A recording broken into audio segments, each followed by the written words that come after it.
Shalom, shalom, shalom, shalom.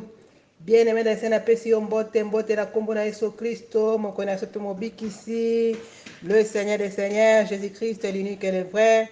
Moi, c'est Maman Béni Blessing depuis Cape Town. Vraiment, na pesi bambote ebele, na bandeko na nga nyonso, ba femme remède. Que le Seigneur vous bénisse abondamment. Merci à ebele, merci à ebele. Na oyo ezali vraiment kotia vraiment o matoi, koyoka oyo ezali vraiment toni kobela tongo na lelo o molimo santo atie na nzela na nga nazangisi kopesa merci epai na nzambe te nzambe apesi ngai makasi asali ngai ngolu ya kotelema kobalisa pa napesi lisu mpe merci ya ebele pa mama Grâce Mwano, napesi merci pa maman Grâce Mwano, napesi merci pa maman Rebecca. Que le Seigneur vous bénisse, vous comble de sa grâce. Zambe akoba na kosa bino ngolu akoba na koza chuma kasi na mosala munene na mokumba munene vous allez komema na plateforme oyo femme tiens un remède. Vraiment que le Seigneur vous bénisse abondamment. Na tongo na lelo ya mbotolo bela o penza molimo santo atie na nzela na biso oyo molimo santo atie na nzela na nga na tongo na lelo vraiment ya mbona lobela yango na kokumisa nzambe na kobondela éternel notre Dieu merci mpona lobana ekopesa bomoi lobana ekorestaure ekopesa so makasi kati ya moko na moko azali kolanda yango merci saint esprit parce que tu es là pour convaincre yo nde okoconvaincre moko na moko na nzela ya lobana yo po ete ayeba na kotia en pratique. Merci, tu es là saint esprit, je salue ta présence. Teme na biso oyo tokobela na tongo na lelo teme o molimo santo apesi ngai akobela na tongo na lelo ezali dans toutes les circonstances de vie garde la foi. N'oublie pas les promesses de Dieu écrites dans la Bible. Dans toutes les circonstances de vie garde la foi. N'oublie pas les promesses écrites dans la Bible. Il y a des promesses écrites dans la Bible, maman. Peut-être à cause de cette circonstance que tu traverses, tu as oublié déjà les promesses. Tu as oublié les promesses de Dieu. Tu as oublié que Dieu t'a promis que toi tu seras la tête et non la queue. Tu as oublié que les promesses de la Bible, dans la Bible nous dit, on te fera la guerre, mais on te vaincra par. Tu as oublié que dans la Bible, ma commune ensemble est biso. Yosa Molong, tu es le plus que vainqueur. Tu es le plus que vainqueur, maman. Ma promesse n'est pas so bossani yango pour la circonstance moko zali ko traverser ya vie. Na komimono na ko expliquer mo o babengi circonstance. Mo o babengi circonstance ni ko banini. Circonstance vraiment na définition on a tangi na kati ya la rouge circonstance ni ko ba moment. Et ni ko ba moment. Et ni ko ba conjoncture. Condition de vie. Peut-être condition de vie est critique. Hein? Condition de vie est critique. Conjoncture est critique. Maman est traverser. Et l'ongola yo condimate. Condimana yo etikala toujours ferme. Condimana yo eninganate eninganate. Na kopesa yo o ezali explication, signification à foi.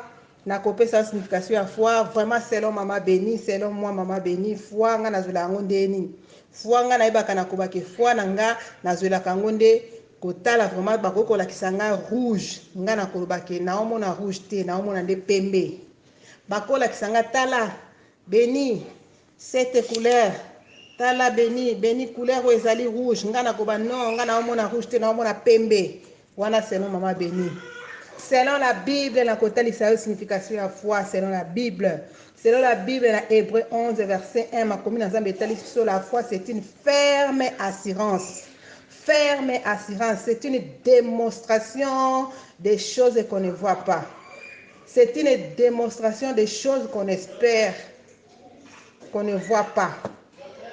Maman nanga foi na yo esengeli za na assurance, esengeli za na démonstration.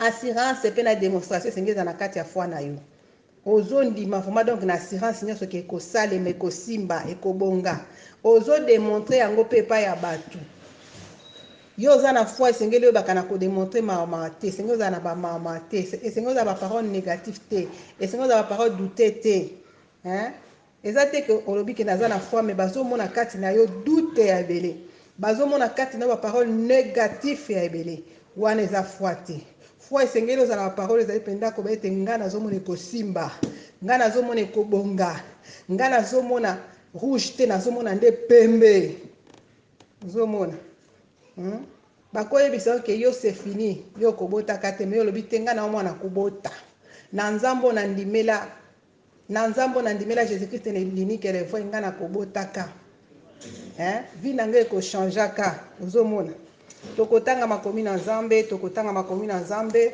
vraiment nakopesa wana verset biblique mosusu oyo ezotalisa biso kondima toujours nakopesa verset biblique liboso napesaki ezalaki Hébreu 11 verset 1 wana ezali signification ya foi verset biblique ya mibale nakopesa Hébreu 11 verset 6 makomi na nzambe etalisi biso boye or sans la foi il est impossible de lui être agréable. Mama na ngai po oyo ozala agréable liboso na nzambe po ete nzambe asepela na opesa yo bikamwa esengeli ozala na kondima kobungisa kondima te kondima na yo ekoma ya kotepatepa te kondima na yo ekoma ya koningana te kondima na yo ekoma dute te sans la foi yo komona loboko na nzambe te okomona grandeur ya nzambe te esengeli foi eza na kati na yo ntango mosusu foi esi ekiti mpona bacirconstance ya vie mpona baproblème ozotraverse mpona baconjoncture oyo tozotraverse mikolo monde entier foi na yo esi eningani me nakoyebisa na ntongo na une bonne nouvelle que je t'apporte ce matin foi na yo eningana te foi na yo eningana te yo telema na kobe ete ngai nazoyeba bilaka na nzambe elobi na nga boye eza na bilaka ebele na kati ya bible mama ntango mosusu otangaka yango te c'est pourquoi foi na yo esi eningani tokotala père de la foi o bible ezobana biso ke aza père de la foi eza abraham nzambe alakaka ye ke akopesaka ye bana akopesaka ye bana lokola agardaki mpe foi na ye malgré tout foi na ye elingaki eningana na oyo etali vraiment kotala vraiment wana vraiment mwasi na ye koyebisa ye zwa oyo ezali servante na nga mais lokola ayebaki su kogarde foi lisu epai na nzambe ke nzambe oyo asalaka nzambe ayebaki na koya kosalela bikamwa yo oyo foi na yo esi eninganaki na ntongo na yo nayeka mpona kotelemisa yo mpona komatisa su kondima na yo mpona kozongisa yo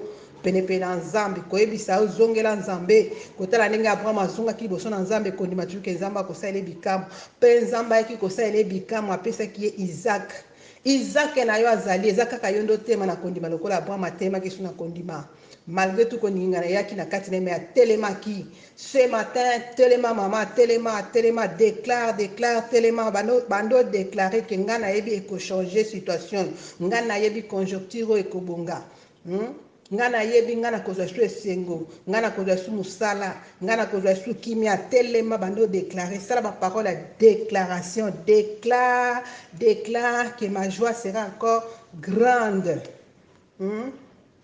nakopesa makomi na nzambe osengeli otanga vraiment na oyo etali vraiment kobondela kolandisama na foi. Matthieu 21 verset 22 la Bible nous dit tout ce que vous demanderez avec foi par la prière vous le recevrez. Mama na ngai foi etambolaka na prière okoloba te ke naza na foi me opriaka te oza na foi me esengeli obakisa prière esengeli oza na mwasi ya mabondeli oza femme de prière esengeli oza mpe na foi mutu mosusu okomona 2 heures du temps 3 heures du temps aza motu abondelaka baheure wana mais foi eza te aza motu moko soki asi prière après prière akomodute eske makambo nabondelaki ekozala bongo ekosimba mpo makambo nazomona sikoyo makambo naomona mboka nazali makambo naomona na ndako na nga eza mosusu makambo ozomona wana mona yango te lobaki situation nazomona yango te nde moto ekozala éternel na vie na nga ekochange stérilité nazomona ekokoma fécondité pauvreté nazomona ekokoma richesse maladie nazomona ekokoma guérison manque ya peo nazomona ekokoma joie nakozwa lisusu esengo na ntongo na lelo nakomema mpenza na baexemple lisusu nakomona exemple mosusu ya oyo etali job 42 verset 1 makomi na nzambe etalisa ngai na yo tanga okomona job azoloba ke je reconnais que tu peux tout job na basouffrance na ye na etat na ye azali koba na nzambe ke je reconnais que tu peux tout ngai na yo mama femme remède esengeli oloba toujours ke je reconnais Dieu que tu peux tout ntango ozoloba ke je reconnais que tu peux tout okomona situation ya vie na yo oyo ezalaki kozala médiocre ekomi kosameliore mpo ete nzambe azomona yo ozokumisa ye koba ke je reconnais que tu peux tout sikoyo lokola yo olobi ke je reconnais que tu peux tout Pourquoi pas ça? À cause ça, les laïos pour yo lobby déjà que je reconnais que tu peux tout. Donc, que je reconnais que tu enlèves les maladies incurables. Je reconnais que tu enlèves les maladies chroniques. Hein? Donc, Job na situation na ya koma kinango. Tolobela lisola Job mobate, to fongo la parenthèse, te me kota la Job na situation koma kinango critique, na épreuve avec au traverser, il y a des kobanazambe, je reconnais que tu peux tout. Est-ce que yo pe na vie actuelle tu allez traverser le monde entier? Okoko que je reconnais que tu peux tout. Okolo bango femme remède. Soko kolo bango, soko zolo bango, que le Seigneur te bénisse. Que le Seigneur te bénisse. Je reconnais que tu peux tout. Tu es capable de changer mon histoire. Tu es capable de me prendre à charge dans ce pays qui est difficile, qui est compliqué. Tu me prendras en charge, en charge. Vie na ngai ekozala toujours malamu yo komona ngai yo kopikisa nga okolongwa nga na mitambo oyo. Foi na yo eningana te ce matin mama, foi na yo eningana te. Nakomema lisusu na oyo ezali vraiment promesse mosusu epesami na ngai na yo na kati ya Bible wana eza na Matthieu 18 verset 19. Makomi na Nzambe etalisa biso tout ce que vous lierez sur la terre sera lié. Tout ce que vous délierez sera délié. Mama na ngai munoko na yo eza na pouvoir ya kofungola oyo ekangami. Eza na pouvoir pe ya kokanga oyo eza ya kofungwama. Nini yango ekangami na bomoi ezobonga te. Eza ya kokangama esi ekangami mpenza baporte esi ekangami.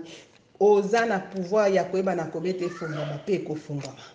Baporte ekangamaki mpo na yo ekoki kofungwama na nzela ya losambo na yo, na nzela ya foi oyo eza katikati na yo. Exercer seulement foi na yo oyo eza kati na yo, exercer yango koloba ete Nzambe nasengi na oyo ekangami efungwama, oyo ekangami efungwama, oyo ekangami efungwama na vi na nga. Baporte ekangami efungwama mpe ekofungwama. Mpe ekofungwama. Maboto ekangama efungwama. Nyonso ya yo ekangama efungwama ekofungwama mpo eza makomi na Nzambe. Ezongaka mpe na kati ya makomi na Nzambe kotala makomi na Nzambe elobi nini. Makomi na Nzambe elobi nini malgré toutes les circonstances, malgré toutes les situations qui sont difficiles, malgré toutes les conditions de ta vie. Makomi na Nzambe elobi nini. Est-ce que makomi na Nzambe elobi na yo kozala mokila? Makomi na Nzambe elobi ke yo kozala nde motu. Tanga yango na Bible na yo. La Bible nous dit nous serons la tête et non la queue. Yo za mon Christ, makomi na Nzambe elobi tu seras la tête et non la queue. Makomi na Nzambe elobi on te fera la guerre mais on te vaincra pas. Bakobundisa yo mais bakolonga yo te. Yango nde makomi na Nzambe. Yango nde bilaka na Nzambe. Est-ce que yo talaka bilaka na Nzambe avant murmurer, avant olela? Kaka kolela pe ko murmurer, longola murmurer, longola kolela, longola manka foi, ndima ke Nzambe oyo apesa bilaka na ye ekokokisama na bomoi na yo. Kotala circonstance wana te ya vie ozali kotraverse, kotala pasi oyo eza liboso na yo te sikoyo. Mona futur, mona makambo Nzambe akosala. Mona makambo ezoya na bomoi na yo. Oyo ezoya eza ya kitoko, eza le meilleur. N'est-ce pas la Bible nous dit encore dans Romains 8, 28. Nous savons du reste que toute chose concourt au bien de ceux qui aiment Dieu. Mama na ngai olingaka Nzambe yebaki okomona bolamu na Nzambe. Okosepela lisusu. Nzambe akosala lisusu bolamu, akosala lisusu ba bien.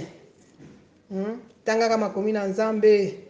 Makomi na Nzambe etalisi sosi na Psaume 37 verset 5. La Bible nous dit recommande ton sort à l'Éternel. Mets en lui ta confiance et il agira. Est-ce que yozo tia confiance pas na Nzambe? To so tia confiance pas ya batu. Batu o bazali ko décevoir yo pe bazali ko lelisa yo. Bazo escroquer yo pe si bango marchandise ba kenango batekeli yango pe bien te bazongi solo pe mbongo kutu te. Oso tia confiance makasi ke bango nde baza vraiment o bakosunga nga bakosalisa nga. Tia confiance pas na Nzambe mama. Tia confiance pas na Nzambe, longola confiance pas ya mutu moko songolo ozo bakeyenda kosunga nga enda kosalisa nga tant tu ko décevoir yo. La Bible nous dit recommande ton sort à l'Éternel et mets à lui ta confiance. Problème na yo, memela Nzambe na prière. Zala na konima kenza menda ko résoudre problème o situation ya vinanga yenda ko bongisa ngo circonstance Nzambe ne muta kolongola ngo condition de vie o nazo traverser Nzambe nde akoyeba na kolongwanga na condition oyo. Ma commune ensemble était sur la Psaume 37, verset 4. Fais de l'Éternel tes délices et il te donnera ce que ton cœur désire. Est-ce que toi tu fais de l'Éternel tes délices? Osala kanzambe bolamu ya lingo sala. Ozosala bolamu nzambe azosenga na yo salela ye. Évangélisation kutu zéro côté wana. La évangélisation olingi no kutu côté maté ozotelema te na ko évangéliser na quartier na avenue koyebisa ta ndeko na yo que Jésus-Christ est Seigneur, koyebisa ta ndeko na yo que Jésus-Christ revient bientôt, koyebisa ta ndeko na yo que quitte le péché. Change les camps, change les goûts. Ozokoka kosala yango te mama. Fais de l'Éternel tes délices et il te donnera ce que ton cœur désire. Mama na nganga na to tema na kosala ka bolamu nzamba ngi to sala pe akopesa biso oyo ezali posa ya motema na biso. Posa ya motema no eza nini? Tema na kosala bolamu. Kolemba kosala bolamu te ko bana kosala bolamu malgré tu poza na pasi, oza na ba moment moko difficile, oza na ba condition de vie moko eza un peu difficile ko boya te ko kaba, ko ba ite na ko kaba lisu te. Nakaba pe mingi wenga bakabela ngati bakabela kote me yo koba na kokaba koba na kosala bolamu koba na koyamba koba na kosekisa koba tenga na kosekisa su bango te bango basekisa ngati mutu azosekisa te yo sekisa ye mutu asala ko mabe donc aza toujours mutu moko donc makambo ne compliqué envers yo yo kozongisa mabe na mabe te kobunda na arme ndenge moko na monguna te yo bunda na arme oyo eza ya nzambe arme eza ya nzambe yo talisa ye toujours que nzambe na nga aza munene atindi nga nalinga yo abi na nga nazala na amour du prochain. Je t'aime mais je connais que toi tu ne m'aimes pas et je prie pour toi pour que tu changes cet état là de manque d'amour po eza na mutu mosusu mpenza amanifestaka ke alingaka yo te okoforce ye te okoforce te po eza nature na ye mais yo osengeli otambwa na arme oyo ya mwana nzambe esengeli te okoke na méchanceté to bana koswanisa ye to kobundisa ye mpo alingaka yo te mpo apimelaka yo me yo pesa ye. N'est-ce pas la Bible nous dit que ntango tozopesa bato ya mabe wana oyo basala biso mabe tozotia bango nde makala ya moto ye apesaka te asungaka te me yo ozosunga ye yebake lobi yo nde nzambe akopambola yo su ya mingi eza makala ya moto ozokotia likolo na ye ntango ye azosalaka yo mabe yo ozozongisaka malamu. Que le Seigneur nous bénisse parce que na tongo na lelo oyo tolobeli ezali mais à l'Éternel ta confiance et il agira. Oyo tolobeli vraiment ezali dans toutes les circonstances de ta vie. Garde la foi. N'oublie pas les promesses de la Bible. Lisez aussi les promesses de la Bible. Lisez les promesses de la Bible. Eza ebele. Yango bana kopesa makasi malgré ba circonstances à vous traverser. Que le Seigneur nous bénisse. See you next time. C'était Maman Béni Blessing, Cape Town.